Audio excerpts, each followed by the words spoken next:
Hi students, good morning everybody. In today's video, we are going to see about the third chapter, magnetism. First of all, we see the introduction to magnetism. You all know about the magnets and the property of magnets are very attractive to everyone. The whole world is enjoying the benefits of the magnets in the modern luxurious life. The study of magnets fascinated scientists around our globe for many centuries, and even now door for research on magnets is still open. Magnetism exists everywhere, from tiny particles like electrons to the entire universe. Historically, the word magnetism was derived from iron ore magnetite, that is Fe3O4. In olden days, magnets were used as magnetic compass for navigation, magnetic therapy for treatment, and also in magic shows. But in modern days, many things make use of ordinary magnets. For example, if you take the account of motors, cycle dynamos, loudspeakers, magnetic tapes used in audio and video recording, mobile phones, headphones, CD, pen drive, hard disk of laptop, refrigerator door, generator, all these devices make use of the magnetic property of magnets. Earlier in those days, in the previous days, electricity and magnetism were thought to be two independent branches in physics. But in the year 1820, a scientist by name Hans Christian Ørsted observed that the magnetic needle kept near a current carrying wire undergoes deflection. After this only he observed that both magnetism and electricity were combined processes. So after that experimental verification only, Hans Christian Ørsted unified the two different branches, that is electricity and magnetism, as a single subject, and he gave the topic electromagnetism in physics. If you see in this diagram, this is a loudspeaker, this is a headphone, this is a MRI scan machine, and this is a laptop, hard disk of a laptop. All these devices make use of magnets. I suppose you all know. Next, we will discuss the basic properties of magnets. This is a Bohr magnet. I can say you all know that a magnet has two poles, north pole and south pole. For each and every pole of a magnet, it has a factor called magnetic pole strength. Magnetic pole strength of a magnet is represented by the letter Qm.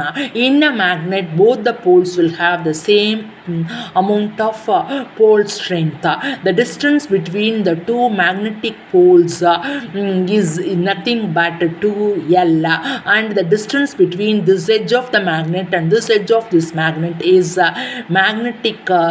geometric length, and it is represented by the quantity d vector. For this magnet, there is an important property called magnetic dipole moment. O represents the geometric center of the magnet. How will you define magnetic dipole moment? The magnetic dipole moment is defined as the product of pole strength and the magnetic length. Magnetic dipole moment is a vector quantity. It is represented as Pm vector. Pm vector is equal to Qm into d vector, where d vector is the vector drawn from south pole to the north pole, and the magnitude of d vector is 2L, where 2L represents the distance between the two magnetic poles. The magnitude of magnetic dipole moment is given as Pm is equal to 2Qm into L. The SI unit of magnetic moment is ampere meter square. Magnetic moment of a magnet always acts from the south pole of the magnet to the north pole of the magnet. The next one is magnetic field. You all know, you have come across in your lower classes that a magnet is surrounded by a field. The field is called as a magnetic field. That is the space surrounding any magnet in which another magnet or magnetic material will experience a force of attraction or repulsion. Such a space is called as a magnetic field. Now let us define magnetic field. The magnetic field B vector at a point is defined as the force experienced by a Bohr magnet of unit pole strength. Magnetic field is represented as B vector. B vector is equal to F vector by Qm, force experienced per unit pole strength. So this is the simple formula to calculate magnetic field. The unit of magnetic field is Newton ampere minus 1 meter minus 1. Next, types of magnets. Magnets are classified into two types, namely natural magnets and artificial magnets. For example, if you take the case of iron, cobalt, nickel, all these materials are natural magnetic materials. Actually, it is found that the strength of the magnetic materials are very weak and the shape of these magnets are very irregular. But if you can able to make magnets artificially, we can make magnets of any desired shape and strength. Generally, the artificial magnets are made in the form of a rectangular or a cylindrical shape, and such artificial magnets which are in the form of a rectangular shape or cylindrical shape are called as Bohr magnets. Next, properties of a magnet. There are 5 important properties of a magnet. The first property, if you take a free magnet and suspend the magnet freely with the help of a string, you all know that a magnet will always come to rest along north-south direction. That is given as a freely suspended Bohr magnet will always come to rest along north-south direction. The second property is if you bring any other magnetic material near the magnet, you all know that a magnet will attract the materials. Suppose you all know that if you bring a north pole of one magnet with the south pole of the another magnet, you know that north poles repel each other. Similarly, the south poles repel each other, and it is found that the property of magnetism in a magnet is maximum near the ends of a Bohr magnet, and if you place a Bohr magnet inside iron fillings, you all know that the iron fillings will cling to the magnets only at the ends. The ends of a Bohr magnet to which the iron fillings attract to a large amount are called as poles of a magnet. The next point, when you cut a magnet into two pieces, the two pieces will also behave like a magnet with poles at each ends. Two poles of a Bohr magnet have pole strength equal to one another. Next, the length of a Bohr magnet is called as the geometric length, and the length between the two magnetic poles in a Bohr magnet is called as the magnetic length. Magnetic length is always slightly smaller than the geometric length. So magnetic length is different from geometric length. The total length of a Bohr magnet represents the geometric length, and the distance between the poles of a magnet represents the magnetic length. The ratio of magnetic length and geometric length is 5/6. Magnetic length by geometric length is equal to 5/6, which is equal to 0.833. All these diagrams are used to represent the properties of a magnet. The first property, if you see this diagram, there is a freely suspended magnet. The freely suspended magnet come to rest along north-south direction. This is a Bohr magnet. The Bohr magnet is surrounded by magnetic field. If you place a compass box, see this is a compass box. If you place a compass box near the magnetic field of the magnet, the needle in the compass box will show deflection. This diagram represents that if you place a magnet inside the iron fillings get attracted towards the two ends of the magnet to a more number, which are the poles of a magnet. This length of the whole length of the magnet, capital L, represents the geometric length of a Bohr magnet, and in this magnet S represents the south pole and Sn represents the north pole. The distance between the north pole and south pole represents the magnetic length of a Bohr magnet. The next property is, if you take a long Bohr magnet of length 2L and cut it into two pieces along this region, after cutting you will get two magnets, you will get two pieces. This piece and this first piece and this second piece will also both will behave like a magnet, such that this first piece will have two poles, north pole and south pole. Similarly, the second piece will also have the two poles, north pole and south pole, having the same pole strength. So these are the properties of a Bohr magnet. Now let us see about magnetic field lines. You all know that a magnet is surrounded by a magnetic field. The magnetic field around a magnet is not visible to our naked eye, but to visually represent the magnetic field around the Bohr magnet, a concept of magnetic field lines were introduced to just like similar to the electric field lines in around an electric charge. Let us see what are the properties of a magnetic field lines. First property, magnetic field lines are imaginary lines. Magnetic field lines are continuous closed curves. The direction of magnetic field lines always is from the north pole to the south pole of the magnet, outside the magnet and inside the magnet. The magnetic field lines will flow from south pole to the north pole. Second property, second point is, if you place the magnetic compass needle at a particular point in a field line, the magnetic needle will show a particular direction.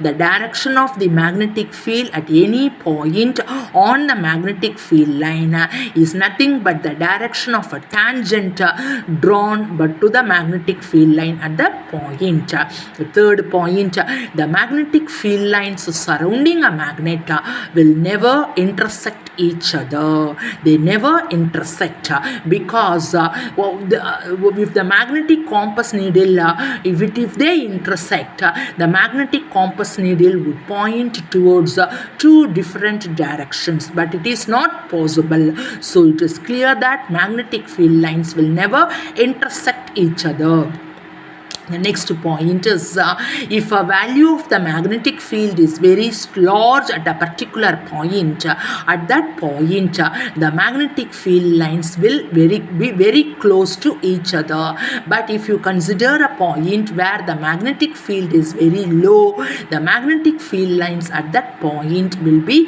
well separated from each other. So these are the properties of magnetic field lines. Next, magnetic flux. This is a factor similar to electric flux. You know that in a magnetic field in a particular area, which is a uniform magnetic field, there will be a large number of magnetic field lines. The total number of magnetic field lines crossing any area normally is defined as the magnetic flux psi b through the area. Magnetic flux is a scalar quantity. Mathematically, magnetic flux is represented as psi b is equal to b vector dot a vector, which is equal to BA cos theta, which is equal to B perpendicular to A, or B and A are perpendicular to, B and A are parallel to each other. Here theta is the angle between the B vector and area vector. In this diagram, the red colored lines represents a magnetic field in that area. There's a small rectangular area A is placed. Here this area A is the closed area is kept perpendicular to the magnetic field. Here you can able to see a blue colored arrow mark. This blue colored arrow mark represents area vector. The area vector is always perpendicular to the area. In this case, B vector and A vector are parallel to each other, so here theta is 0. But in the second diagram, you can able to see the blue colored area is slightly tilted. That means the area vector and B vector are making an angle theta with each other. Now, using in this magnetic flux, we can discuss two important cases. When B vector is normal to the surface, theta becomes 0. So, magnetic flux psi B is equal to BA. It will be maximum. When B vector is parallel to the surface, then theta becomes 90 and the magnetic flux becomes 0 because cos 90 is 0. All these are satisfied only for a uniform magnetic field. Suppose the magnetic field is not uniform over the surface, then magnetic flux for a non-uniform field can be written as psi B is equal to integration of B vector dot dA vector. Magnetic flux is a scalar quantity. The SI unit of magnetic flux is Weber and it is denoted by the symbol WB. The dimensional formula for magnetic flux is ml square T minus 2 A minus 1. The CGS unit of magnetic flux is Maxwell. 1 Weber is equal to 10 power 8 Maxwell. Next we are going to see the next top point, magnetic flux density. What do you mean by magnetic flux density? Magnetic flux density is defined as the number of magnetic field lines crossing per unit area kept normal to the direction of lines of force. The unit of magnetic flux density is Weber per meter square or Tesla, which is indicated by the capital letter T. Next, uniform and non-uniform magnetic field. In this diagram, you can able to see a large number of magnetic lines of force. All are pointing in the same direction. And here you can able to observe that the distance between the space between the two, each and every adjacent line is equal. So these lines represent the lines for uniform magnetic field. What do you mean by a uniform magnetic field? A magnetic field is said to be uniform if the value of the magnetic field, if the magnitude of the magnetic field is same at all points in the magnetic field and the direction of the magnetic field at each and every point is along the same direction, then such a field is called as a uniform magnetic field. Next, non-uniform magnetic field. A magnetic field is said to be non-uniform if the magnitude and direction are both vary at different points in a region. If you consider a bar magnet like this, surrounding the bar magnet, you can able to see magnetic lines of force. You can able to see these magnetic lines of force are not equally spaced. That means the magnetic field surrounding a bar magnet is a non-uniform magnetic field, and also you can able to note that the direction of the magnetic field lines for this bar magnet does not be in the same direction. This diagram and this diagram also represents a non-uniform magnetic field. Next, Coulomb's inverse square law of magnetism. You consider two Bohr magnets A and B, and if the two Bohr magnets are kept away from each other, when north pole of a magnet A and north pole of magnet B, or the south pole of the magnet A and south pole of the magnet B are brought closer to each other, you all know that the like poles repel each other and unlike poles attract each other. But if you bring the north pole of magnet A and south pole of the magnet B, you all know that they will come closer and attract each other. Similarly, if you bring the south pole of magnet A and north pole of magnet B, you all know that they will come closer and attract each other. Just like like charges repel each other and unlike charges attract each other in first chapter, that is in electrostatics chapter. In this diagram, this is magnet A and this is magnet B. If the south pole of magnet A and south pole of magnet B are brought closer to each other, they exert a repulsive force. Suppose if the north pole of magnet A and north pole of magnet B are brought closer to each other, they repel each other, they experience a repulsive force. But if the south pole of magnet A and north pole of magnet B are brought closer, they attract each other. An attractive force exists between these two poles. If the south pole of magnet B and north pole of magnet A are brought nearer to each other, they attract each other. Magnetic poles behave like electric charges. Like poles repel and unlike poles attract. The force of attraction or repulsion between the two magnetic poles is studied by Coulomb, and he gave a law called as Coulomb's inverse square law. According to Coulomb's inverse square law in magnetism, it states that the force of attraction or repulsion between two magnetic poles is directly proportional to the product of their pole strengths and inversely proportional to the square of the distance between them. Mathematically, we can write it as F vector is proportional to QMA QMB by R square into R cap, where QMA and QMB are the pole strengths of the two poles and R is the distance between the two magnetic poles. F vector is equal to K into QMA QMB by R square into R cap. In magnitude wise, we can write F is equal to K into QMA QMB by R square. Here K represents a proportionality constant. The value of this proportionality constant K depends on the surrounding medium.